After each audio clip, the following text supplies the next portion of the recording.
I could tell on the plane ride that I might have trouble with the team. They kept comparing passport stamps with one another.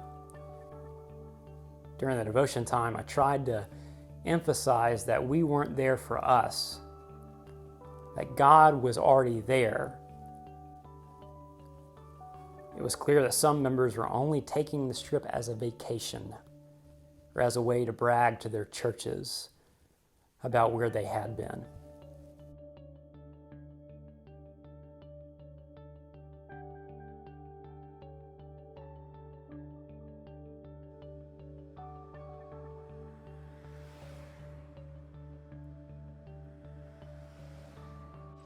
Well, I think most of our groups, most of our teams have been just terrific and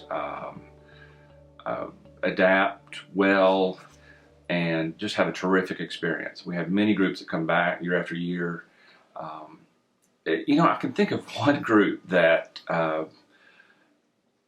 really, I think they had a frustrating time, and it was this past summer. The youth director called, expressed some interest.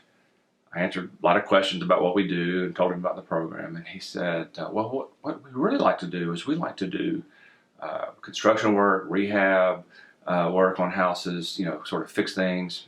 And I said, well, that's not really what we do. I mean, I said, the main thing we focus on is simply the painting of the home, the exterior. Time went by and I didn't hear much from him, but then they registered sort of late in the process, and I was a bit surprised. They were really unhappy with that they didn't have more repair opportunities, which is not who we are, what we do. It's not what we advertise. And I had told him, so I think his adults were unhappy. They were very unhappy with the overall. Well, there wasn't much they were happy about. No, things have changed now. The mission field has changed.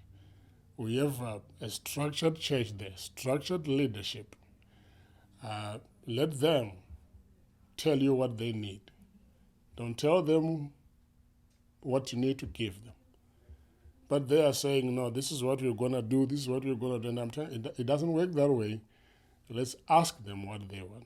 The local people can definitely tell the teams that come with an agenda versus those that are coming as relationship builders.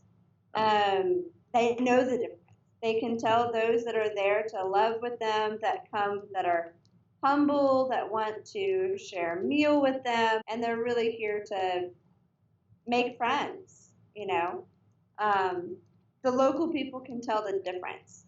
And I think that kind of depends on the team, that depends on, how well we do as preparing the local people as well, the church here to host them. Yeah. And it's little things sometimes. It's sharing the meal, it's listening to the stories, it's asking questions and showing genuine interest. Some teams come and you have a really hard time even getting the team members to split up and start to engage with the community on a one-on-one basis. I think the biggest mistake a mission team can make, or any Christ follower in a context with persons that are not from their community can make, is to fail to listen. I believe that when we enter into another person's world, whether it's me entering into your world when we're in conversation, or me going halfway across the world into a culture where I've never been, it's critical to show the respect of listening to the other person and of trying to understand their context, trying to understand their hopes and dreams, trying to understand their values. When we do that, then we're less likely to impose our own stuff on the other. Instead, we position ourselves in such a way where the relationship is more likely to be a mutual relationship.